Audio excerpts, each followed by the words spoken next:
welcome to the library this evening. My name is Renee, and I'm delighted y'all could be here with us. I'd also like to welcome those of you who are joining us via our live stream. Please take a moment to note feedback forms that are in your chairs and write some comments on there for us. Your feedback helps us in planning future events. It's my pleasure to introduce our speaker this evening, Eric Fuselier. For more than a decade, Eric has been studying the native plants found growing wild in the Ozarks. Eric's passion began while spending extended lengths of time in the Ozark wilderness as an avid hiker and backpacker.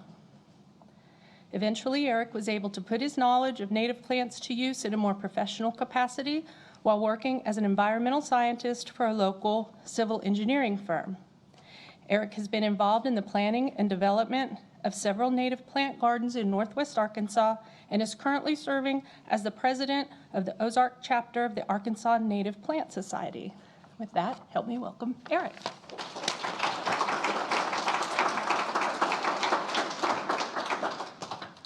Thank you. It's great to be here. Thank you all for coming out. As Renee said, I'm the current president of the Ozark chapter of the Arkansas Native Plant Society. A lot of you have probably already seen that there are some brochures in the back. So if you haven't had a chance to pick one up, make sure you grab one on the way out if you would like one. Just talking with the audience earlier today, I noticed that there are several Master Naturalists here. Raise your hand if you're a part of that Master Naturalist program. I see Amanda. Wow, awesome. Yeah, it's really good to see you. How many of y'all have heard of the Arkansas Native Plant Society before? All right. That's good. Well, a lot of the pictures I'm going to show you here today I just have taken over the years. Let's just get to it. I'm sorry? Can we turn these lights off to get better contrast? A little better contrast? There we go. How's that? All right. First of all, what is a native plant? Well, a native plant is a plant that's indigenous to a given area.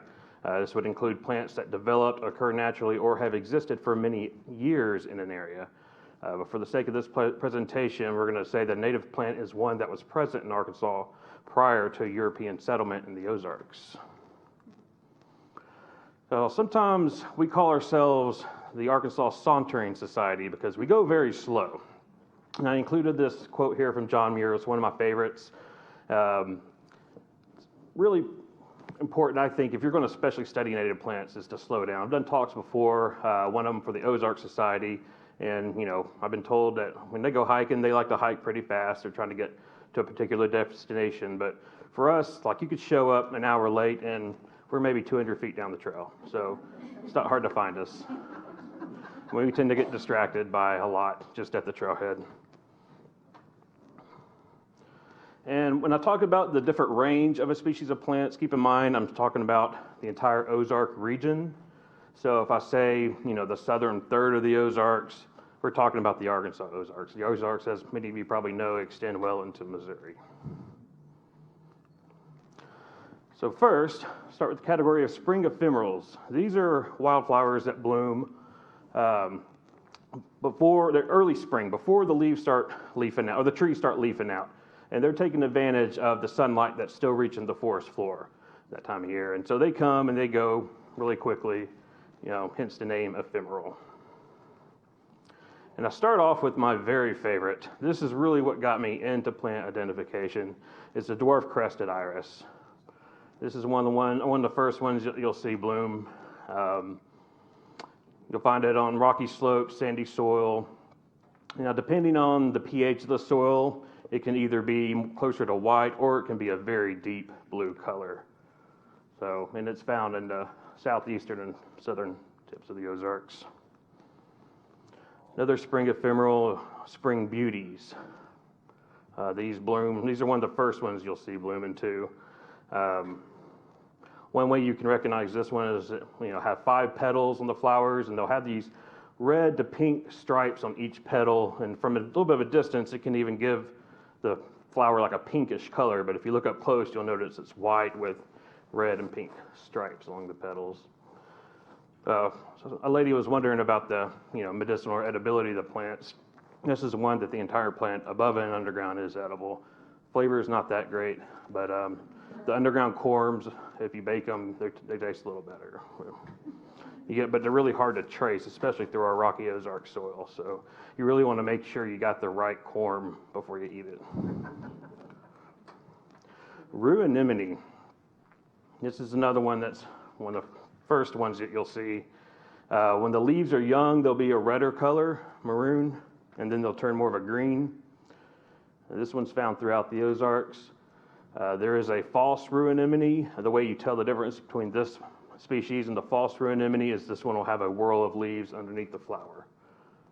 A whorl pattern is where the leaves come out different directions as opposed to either being opposite or alternate. Bloodroot. This is one that's supposed to have medicinal value. Again, I don't know a whole lot about the medicinal side of plants. Found throughout the Ozarks, and you'll notice that leaf is pretty distinctive. You don't see a whole lot else that looks like that. And the leaf will hang around for a while after the flower is gone. But yeah, the root, if you dig it up, it has like a reddish color if you break it open. And it kind of stains your fingers a little bit red like blood. Cutleaf toothwort. Another early one. You'll notice that the leaves have the serration on the edges. And, some say that's where it gets the name cutleaf toothwort from. It's got like these teeth on the leaves. But I've also heard that this one has been used for treating toothache. Usually when you see wart in a plant name, that means it's used for whatever that, precedes that in that plant name. They used to also think that a lot of things in nature, if they had the shape of a human organ, then it could be used to treat that particular organ. So sometimes the name can be misleading as far as whether it really has that medicinal value. White trout lilies. You'll notice these leaves, they're green with these black mottles on them. And the flowers will often hang their heads down, not always. The leaves are edible. I don't recommend going and decimating a population of these because, when you see them, I always feel like they're kind of special. But I have tasted the leaves and, they are pretty tasty. I believe the flowers are edible also. But they are also closely related to the yellow trout lilies, also known as yellow dogtooth violet. You'll notice the leaves on this one also have that green and with the black mottles. But yeah, the flower is, of course, yellow as opposed to white. This one's found in the lower third of the Ozarks. Trillium. This one, Trillium sessile, wake robin. The leaves, when you hear sessile, that usually refers to the way the leaves are connected to the stem. This one has these red flowers, blooms April to May, 3 leaves, hence the name Trillium. The leaves are edible. They're also pretty tasty. And there's another species of Trillium, taper tip wake robin. You'll notice that the leaves of these, the tips, are much more pointed than here, which the tips are much more round. Hence the name taper tip wake robin, or taper tip Trillium. You notice the flower also is different, has these green bracts that open up and reveal this dark maroon flower in the middle. Some call this green Trillium. All right, so Ozark fern and fern allies. I decided to include a quote here from where the red fern grows. Unfortunately, I'm not sure if we have any species of fern in Arkansas that are red. I've never heard of any, but if anybody's familiar with that book, it takes place in, I believe, the Oklahoma Ozarks. So. Marginal wood fern. Likes rich rocky slopes and ravine woods, exposed and shaded outcrops found throughout the Ozarks. One of the important things when it comes to identifying a fern is the sori underneath the leaves, or the fronds, or what these are called. Like the entire leaf, if you will, is called the frond, and then each one of these that come off are called the pinnae. And then these sori are actually how they reproduce. And Ferns are very primitive forms of plants. They don't produce with seeds, flowers, anything like that. They produce with spores. So they are sporophytes. And these sori, which is plural for sorus, that's what releases the spores. If you go looking up under different fronds, not all of them will have these under there. There are some fronds that are infertile, some that are fertile. But that's one of the really important things if you're unsure that you need to look at when it comes to identifying a lot of the ferns. Southern lady fern.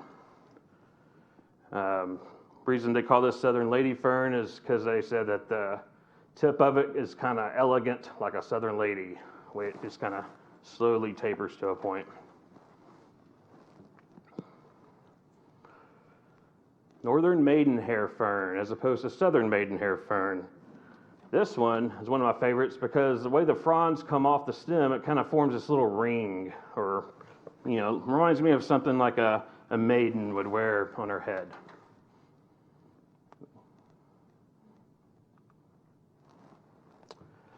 Broad beach fern. One of the distinguishing characteristics of this species are these fronds that come off the back in a different, kind of at an angle, while the rest of them kind of come up that direction. And then walking fern. This is one, if you saw it, you might not know it was a fern. It doesn't quite look like a fern, but it is. And this is the underside of a walking fern that I took in Devil's Eyebrow. Notice the sori on this are not round like on the one I showed you earlier. They're a little bit more linear. So. Where is Devil's Eyebrow? That is in Benton County, near Gateway and Garfield. It's right on Beaver Lake. It's adjacent to Beaver Lake, not far from the dam. It's a piece of public property that's managed by the Arkansas Natural Heritage Commission. Beautiful place. I highly recommend hiking out there. Has one of the highest rates of plant diversity of a lot of the other natural areas. Bracken fern. This one. Now, a lot of the ones I've seen, they seem to come off in, in fours, but when I was looking online, it doesn't seem like that is a consistent pattern. But the ones I've found, that seems to be a common growth pattern for these. Common in open woodlands, rocky wooded slopes, found throughout the Ozarks. Christmas fern. Now, if you notice on the different pinnae, they have this little lobe here at the base. A lot of people like to liken that to a Christmas stocking or Santa's sleigh. But my understanding is the real reason it's called Christmas fern is it's a deciduous fern. And so around Christmas time, it's one of the few green things you'll see in the woods. Rattlesnake fern. This one's interesting because this thing grows up, extends up almost like a flower stalk in a way. And see, here are the leaves. This is the upper side, and these are the underside with the sori.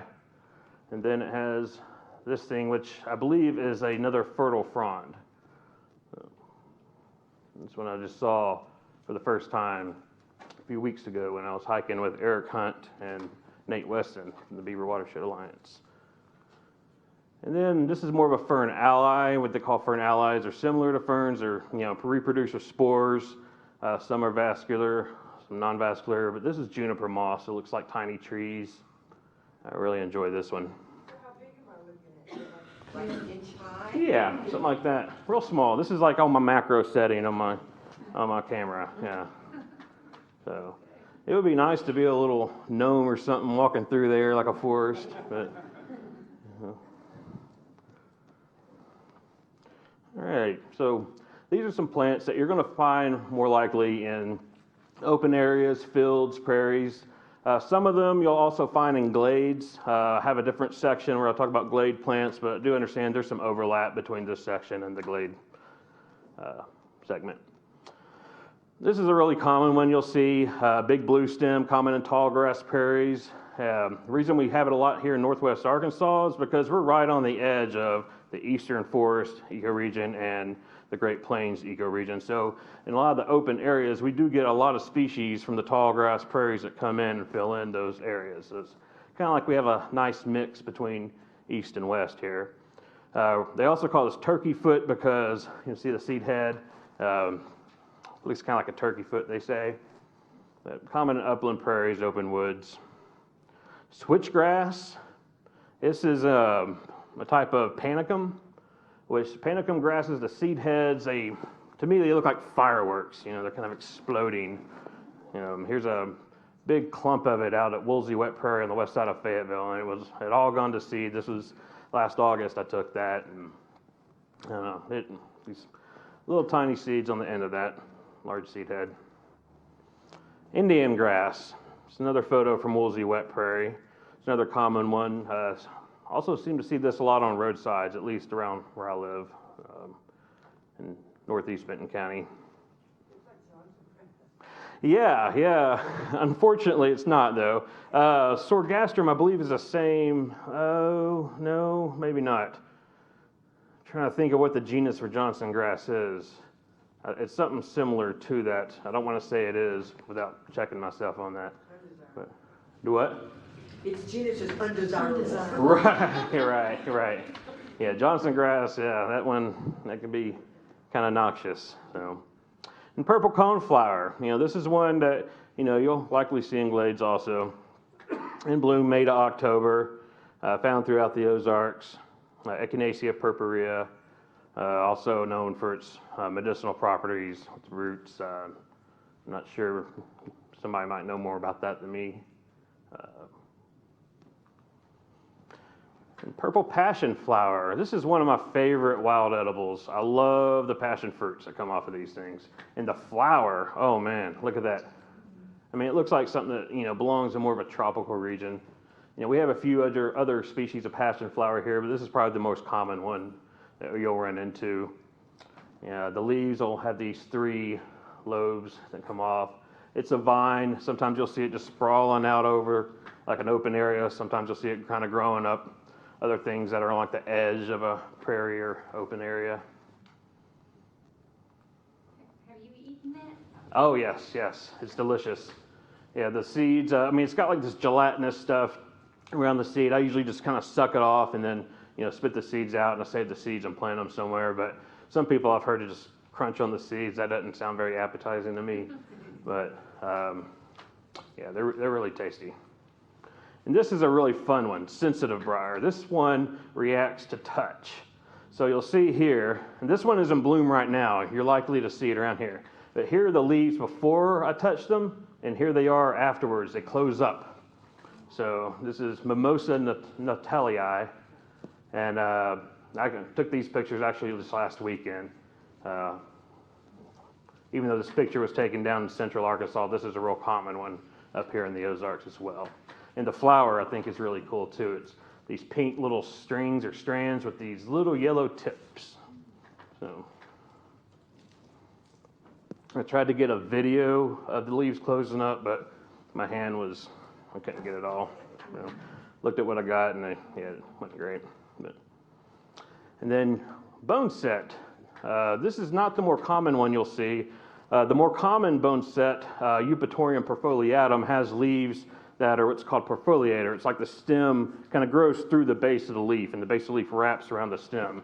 This is Eupatorium serratinum. So these stems, these leaves don't wrap around the stem like you do see on the common bone set. But this is one that'll bloom late summer, August through October. Common in prairies, pastures, old fields, open woodlands. Then Palmer's hawthorn. This is the rarest, probably, hawthorn in Arkansas. There are only a few species known, and they're in Benton and Washington counties.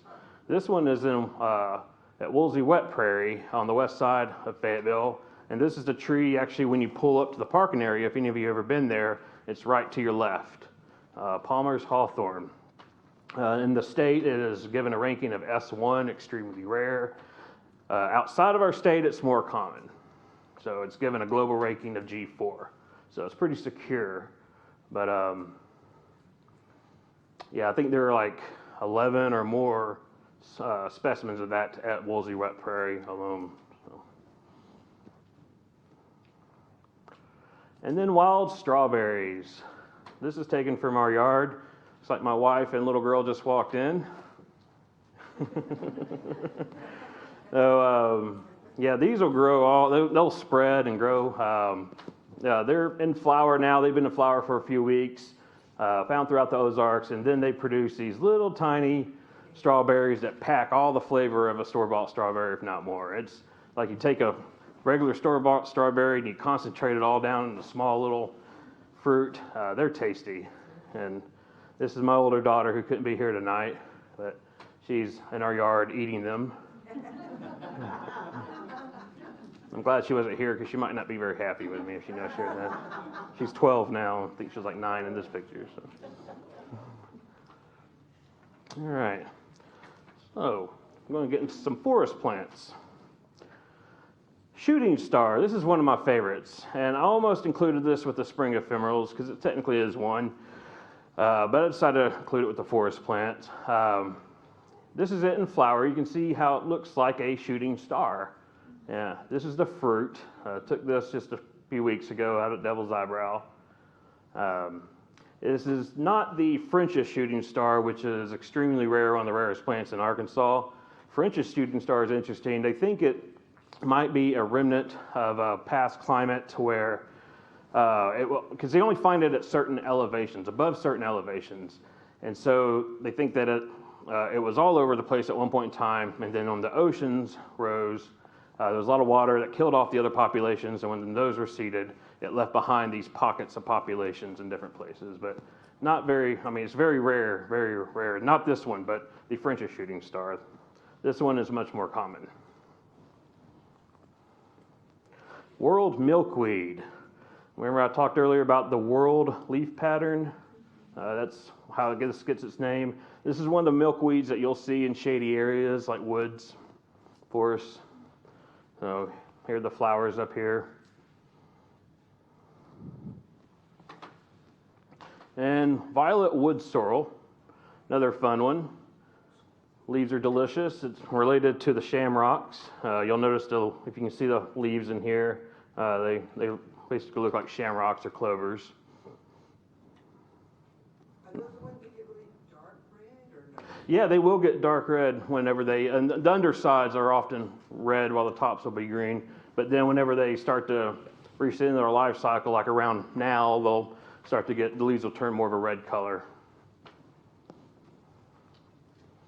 And then Ozark trillium, it's one you'll find in the forest. This one is given a state ranking of S3, which means it's rare to uncommon. And also, outside of Arkansas, it's also given a ranking of G3, or very rare and local. So this is one I use for my cover slide. Found this out at Lost Valley. But I think this is a really pretty one. And then they're actually bracts, not petals. In case you don't know what a bract is, whenever a flower's forming, the bracts are what encapsulate the flower, the bud, and they'll open up. Like a dogwood flower, what we call the petals are actually bracts. They're not the flowers. The flowers are in the middle. But over time, these will kind of turn a pinkish color, which makes them even prettier, in my opinion. Here's another rare one, taper tip wild ginger. If you're familiar with wild ginger, the flower, which is brown and low to the ground, they rely on ants to pollinate and take the seeds and bring them underground where they'll resprout. But Asarum canadense, the regular wild ginger, the petals are more of a equilateral triangle shape, whereas you'll see on these, they're a lot more isosceles looking. They taper to this fine little stringiness. This is only known in a few places, as far as I'm aware, in Arkansas. Is Nate West in here? He said he was going to be here. He took these pictures, and he let me use them. But he's with Beaver Watershed Alliance. And one of the things the Arkansas Native Plant Society, the Ozark chapter, did this year was we had these Wednesday wildflower walks that we teamed up with the Beaver Watershed Alliance. So he would lead some, I would lead some. This was at Lake at Atlanta. It was a real treat. So he was the one that showed us all this one. Excuse me, sir, did you say that the ants take the seeds and bury them to? That's my understanding, is they take them underground and then that's how they germinate to form new ginger plants. But this is one of those species of plants. There's a term for it whenever they have a relationship with ants.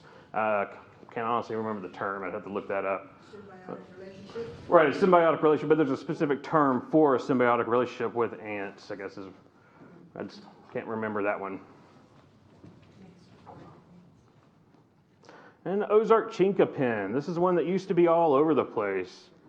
Of course, these are not my photos. I had to get these from the Ozark Chinkapin Foundation's website. But a lot of them are still around. They're just no longer these large trees or tree trunks. You'll see like a stump where these smaller little sapling-looking trees are growing out, and they'll still have the leaves. And then they were affected by a chestnut blight that came through back in 50s, something like that, and killed off a lot of the Ozark chinkapins as well as the American chestnuts.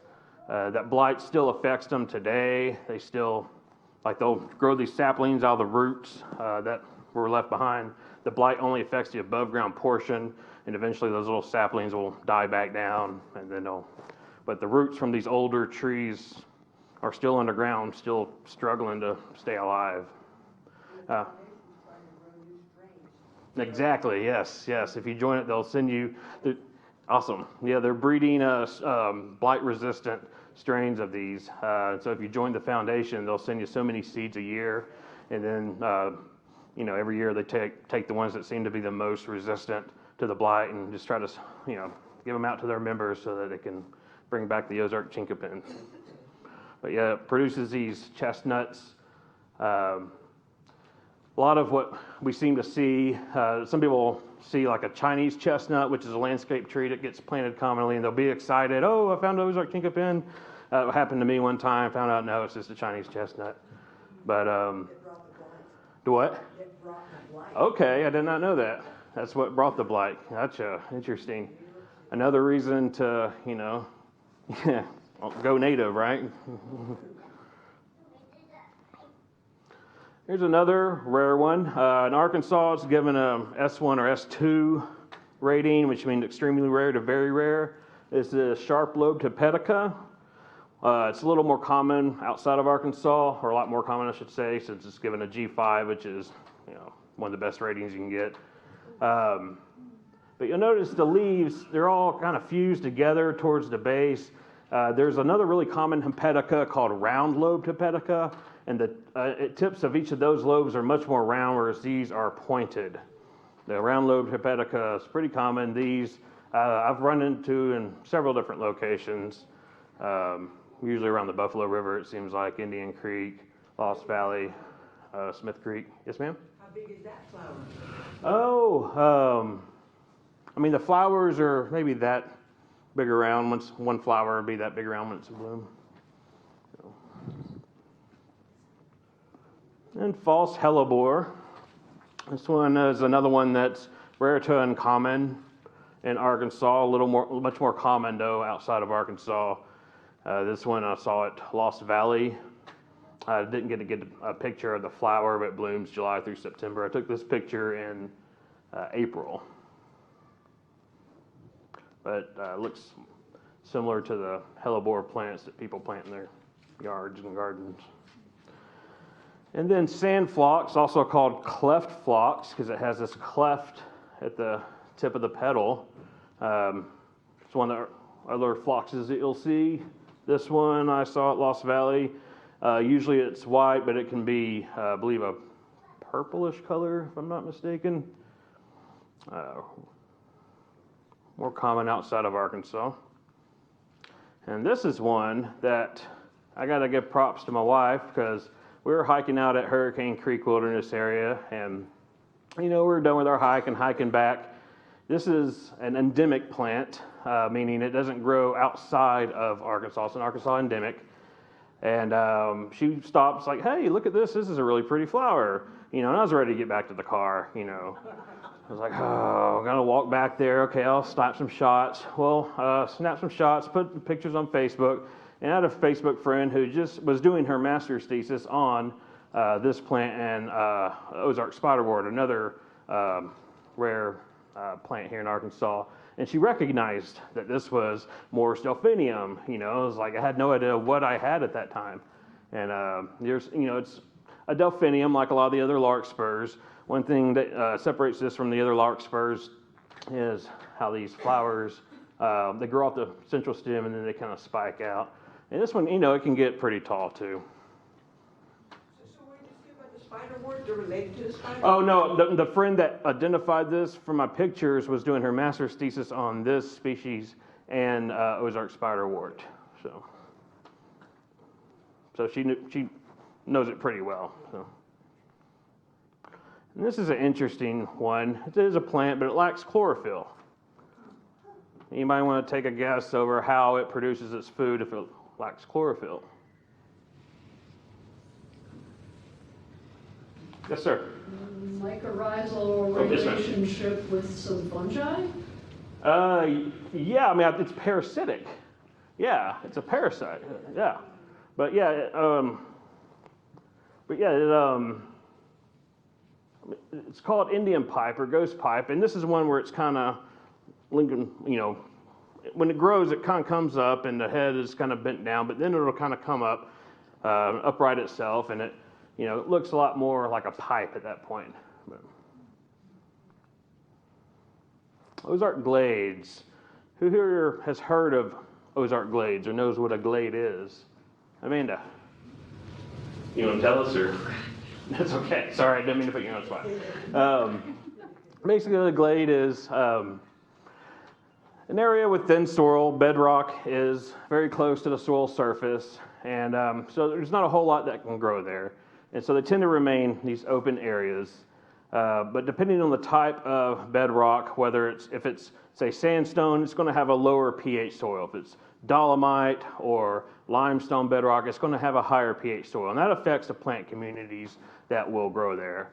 A lot of them have been overtaken, or most of them have been overtaken by cedars, because traditionally they were kept open through fire and burning. But since we came through and have stopped burning these areas, they've taken over, and plus a lot of people, older ranchers were taking their cows and having them graze in these areas, and so they disturbed the thin layer of soil that was there.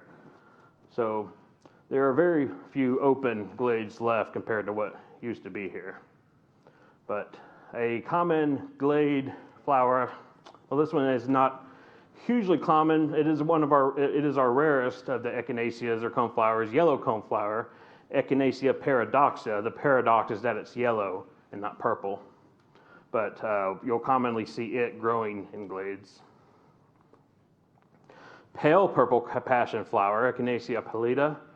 The leaves are much more narrow than our purple passion flower, and the petals you'll see are stringy looking, much more thin.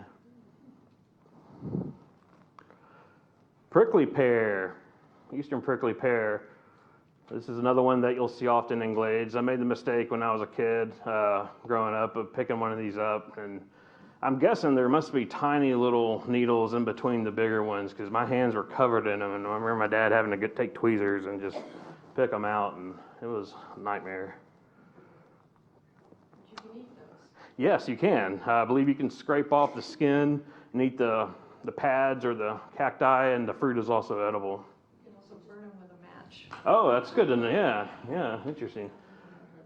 Probably a lot easier to do that than handling it, and unless you had gloves, I guess. But purple beard tongue or showy beard tongue. It's one of the penstemons. Has that classic penstemon flower shape. In bloom May through June. Compass plant. This one's really fun because the way when the leaves sprout, they align themselves to where the little lobes start to grow in a certain direction. I believe the face of the leaf is in a east-west direction.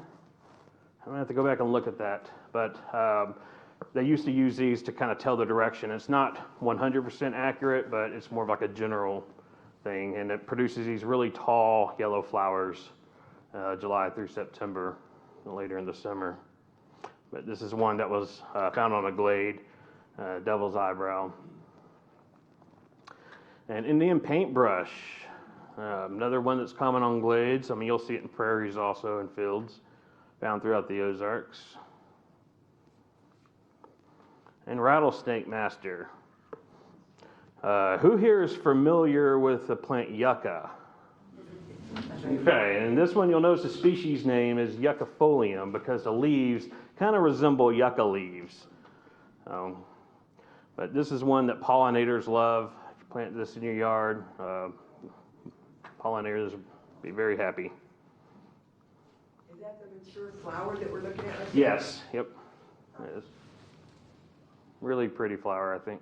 What family is that in? It's a good question. I don't know that. I can try and find out for you. Who said that? Okay, yeah. We can try to look that up here after the show if you want to. In the fall, you can take those and dry them, and they're really pretty in bouquets. Oh, really? Huh. Nice. Is that like the flower or like the seed head? Yes.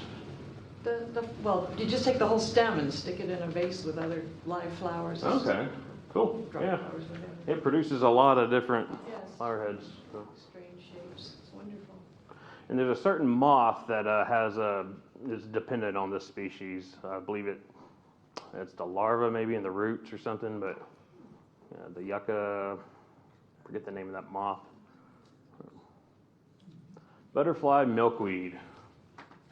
This one was taken outside of the Omni Center. I think Margaret might have been the one that planted this. So, yeah, we had this project where we planted some native plants out near the Omni Center, or in the yard of the Omni Center for Peace, Justice, and Ecology in Fayetteville, as part of a larger effort to get it certified as a wildlife habitat by the National Wildlife Federation. So if you go by there, you'll see a native plant garden that Margaret's done a lot of work on, and Karen Takimoto, Jane Pirtle, and spider milkweed with the green flowers with these little purple and white spider-looking things inside them. Common in rocky prairies and glades along roadsides. Is that ever called antelope or is antelope another kind? Antelope horn, I think is a different kind. I need to look that up because there's different kinds of antelope horn too. So I would need to look that one up to see if this is one of the antelope horns. But they do look very close. The antelope horn has that green look to it. So, but I more know this as spider milkweed, I guess, just because it reminds me of little spiders coming out. And purple milkweed. This is a photo that Bernetta Hinterthur shared with me. She took at the Nine Stone Land Trust in Carroll County. So, by the way, all the milkweeds, if you're wanting to attract pollinators and butterflies to your yard, that's really the way to go. And dog bang or Indian hemp, often mistaken for milkweed. In the same family, I believe, different genus, also produces a white latex if you tear open the leaf. What's called Indian hemp because it has these really strong fibers that grow along the stem. So you can peel off the skin of the stems and make rope or cordage out of it. And that's what the Native Americans would use that for. Yes? Can monarchs eat on it? I believe these are also good for pollinators, but I'm not sure about monarchs. I don't know. I'm not as good of an entomologist as, botanist, but I know I've seen other butterflies. Yeah, I'm just wondering about the monarch larval form. Mm-hmm. I'm not sure about that. I don't want to say anything specific about a specific type of insect that I'm not entirely sure about. Ash juniper, rock cedar. This is another one that, along with the cedars, has invaded some glades, especially in Benton County near the dam. This was taken near Beaver Dam. You can go up there, and there's a lot of ash junipers. It's in the same genus as our eastern red cedar, Juniperus, but it's Juniperus ashii. And one way you can distinguish this from a red cedar is red cedar has one single trunk coming up. Ash juniper has a lot of trunks coming out of the base, and it'll often have these white patches or patchiness to the bark. But if you go down, I forget what the highway it is, but it's off of 62, and it's the one that takes you down to Beaver, below the dam. There's a lot of ash junipers along that highway. And this is one that's much more common in Texas and further south of here, but they like desert, dry areas, so that's why they tend to be found in the glades here, because the glades in the Ozarks can be very hot and desert-like. Down in the holler, these are plants that you're going to find closer to streams, stream banks. They like low, wet areas, or on the base of, towards the bottom of steep slopes. We kind of lump these all into this group. Jewelweed. Now this is orange jewelweed, also called touch-me-not.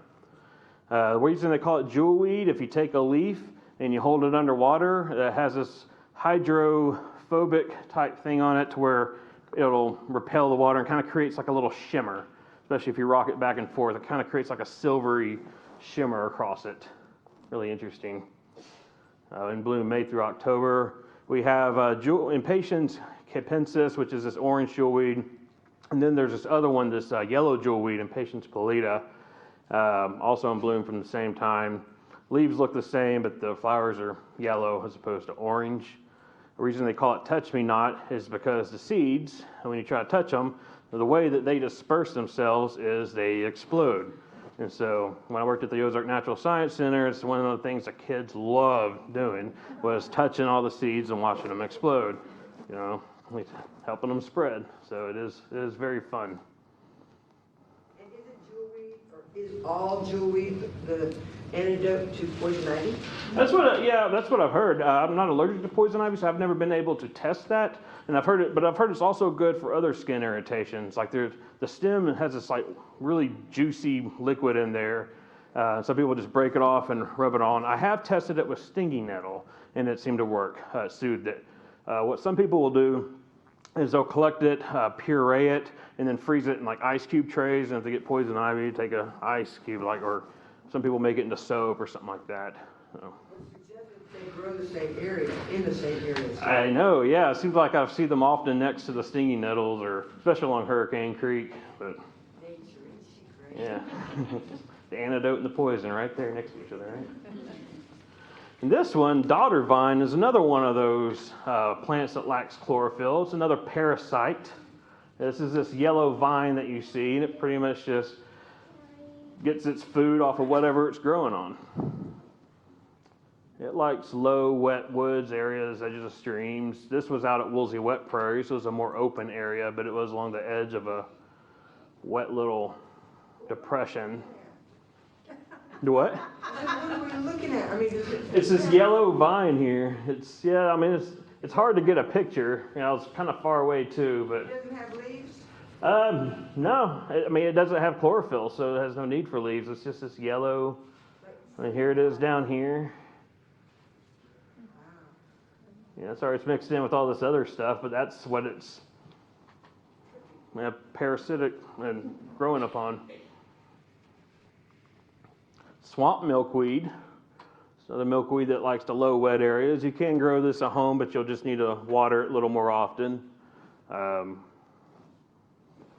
It also really attracts a lot of butterflies, as my wife can tell you. There's a swamp milkweed we have at our place that butterflies love. Common witch hazel. Now this one will bloom September through December.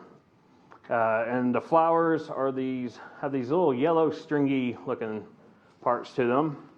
And a really good way to tell this one apart from Ozark witch hazel is the Ozark witch hazel blooms from January to March. So depending on if you're in the early winter or the late winter, if it's blooming in late winter, then it's the Ozark witch hazel. And the blooms are also this redder color. So oftentimes by the time these are blooming, the common witch hazel is producing its fruit. Or at least the petals have fallen off and they just have these short little yellow. Can I make a little square looking shape? And Jack in the Pulpit, another one that likes moist woods and lower slopes and ravines. So this was out at this was at the Rob and Melanie Walton Preserve, which is adjacent to Devil's Eyebrow. But this is the flower here, and then it has these 3 leaves. Cardinal flower. You see this growing a lot along stream banks, wet areas. It's red like a cardinal. It'll be in bloom July through October. It's usually indicative of some wet soil. Blue lobelia. It's another favorite of mine, late summer, August through October. You'll see it wetland areas or along stream banks, especially if you're floating a river or creek. Then Huilal, also called self-hill, Prunella vulgaris. I'm not sure why they call it vulgaris, but I think it's very pretty. And it's edible. The leaves are edible, and it supposedly has a wide range of medicinal properties. I couldn't tell you much about that, but it likes low woodlands, borders, banks, gravel bars of streams. Camphor weed or stinkweed.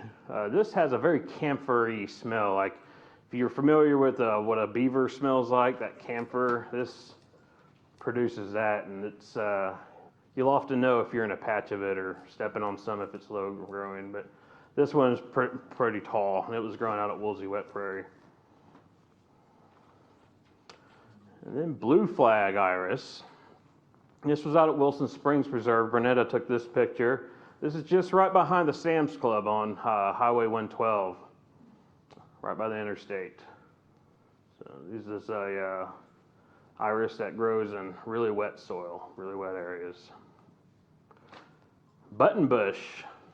Up above we have the flower, and then they turn this like reddish color a bit later, but its fruit is from September to December. Found near water. It's an obligate wetland plant like cattail, so you're going to find it in water, or it requires a mud flat to germinate, but once it's established, I mean, it can take the water going up and down, but 99% of the time it's in a wetland area. Muscadine, Scuppernong. It's one of our wild grapes. September through October, mesic low areas, low woods, wooded slopes. This found out at the Pedestal Rocks area out in Newton County, Searcy County. But if anybody has tasted muscadines or likes muscadines, these are, in my opinion, very delicious. And tulip tree. Originally, this was only native as far east as Crowley's Ridge, but since then they've taken it and planted it everywhere. Over here, it's much more common, especially as a landscape tree. It's a type of poplar. It's in the poplar family, and it produces these tulip-like flowers. The leaf is pretty distinctive. You don't really see many other leaves like that. And this is the very first selfie I've ever taken in my life. I was having some fun out at Richland Creek, and decided to take my picture of this tulip tree. All right, Ozark Bluff dwellers. You see down here is my beautiful wife. She always walks out at that part. I never score any points with her.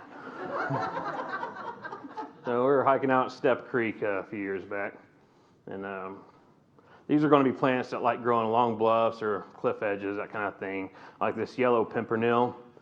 I think this is pretty, I mean, it reminds me of fireworks. You'll have these flower heads that kind of extend on these long strings from the central area, and then at the end of each one, they kind of explode again.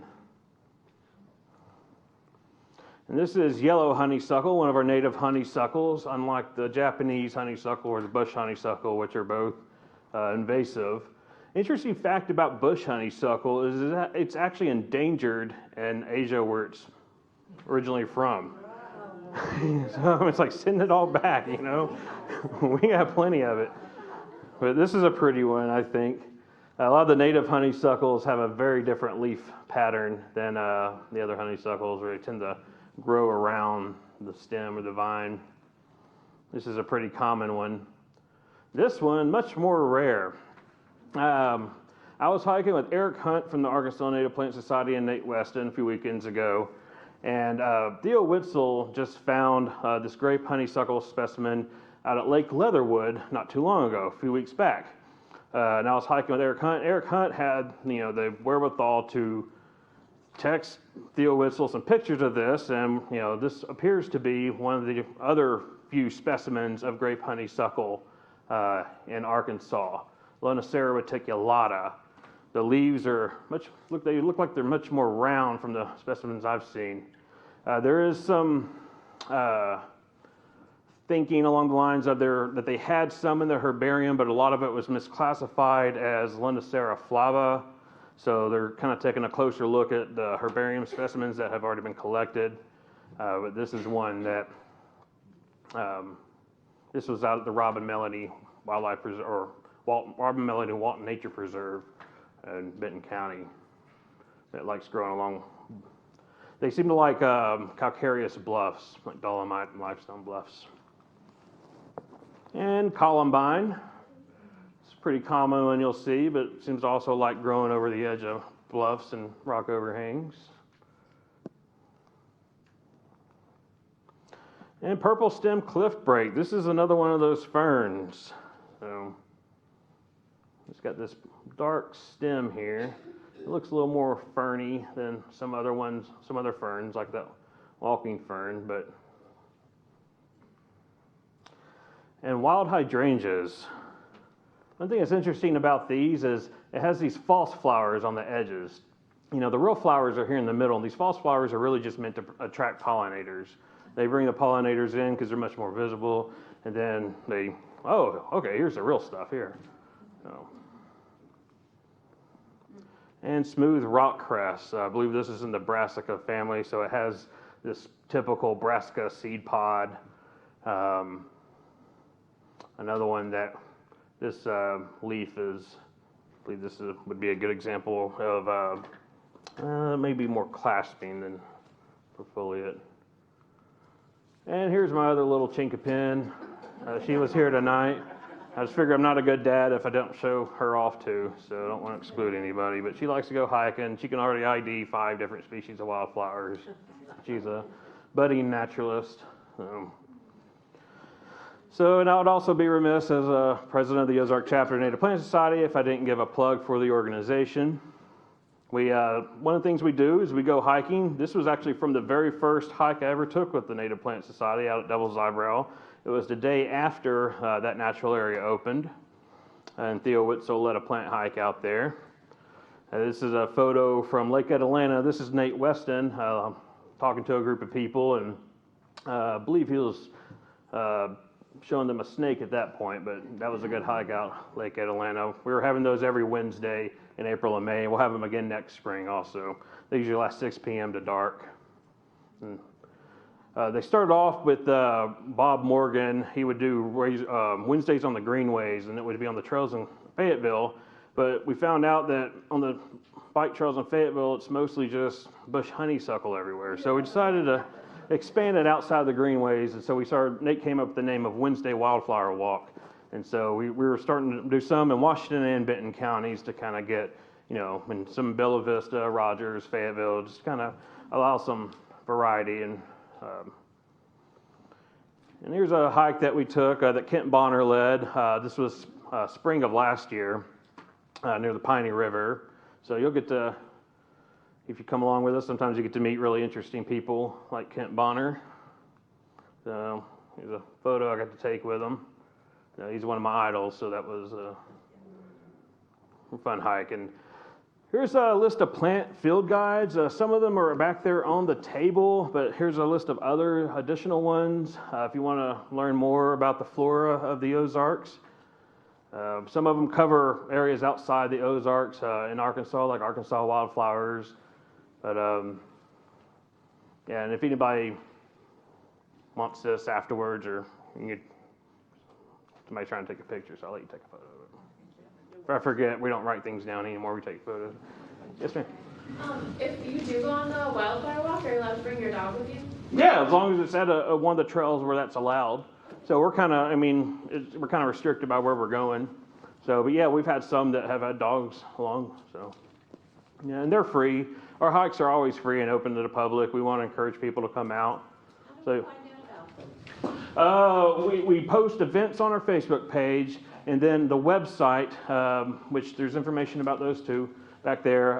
We'll have our spring newsletter. They'll be posted in the spring newsletter. Is it on the Beaver Watershed Alliance schedule? Yes, they were sharing it also since we partnered with them this time. Yeah, so that was another source for it. You can sign up for the newsletter. Yeah, if you're a member of the Native Plant Society, see, you have to join the Native Plant Society, then to join the Ozark chapter, it's just $10 extra. I don't know that it gets, the Native Plant Society mails out their newsletter, but Beaver Watershed might, but I don't know that we email ours out because we only have an electronic version. But I think it would be great if we, had an email. We do have an email list. We should probably start emailing that out if we don't already. I might be missing that. Bernetta Hintether typically takes care of our newsletter. She probably is emailing that out, and I just don't recall. But, and also, if you're interested in taking part in a rare plant rescue, this is a rare species of dogbane. Contact Jennifer Ogle. Here's her phone number and her email address. She's looking for volunteers to come out and help transplant some of these rare species of dogbane called intermediate dogbane that is on the roadside. Imagine maybe they're doing some construction, or they're going to spray it with herbicide or something, and they're trying to get it relocated to a site in Benton County that RDOT is letting us use to transplant where they'll be safe. So anybody who's interested, I know she would love to hear from you. I believe it's a weekday. I think it might be a Tuesday. Yeah. And Jennifer is also, she's really getting this Arkansas Native Seed Program off the ground, where they're trying to grow native seeds and create a market in Arkansas for native seeds. And I think that's a really great idea. And they're looking to have seeds sourced from different ecoregions in Arkansas. So they'll have like the same species, but they'll have a variety, an ecotype from the Ozark Highlands versus, the Gulf Coastal Plain or so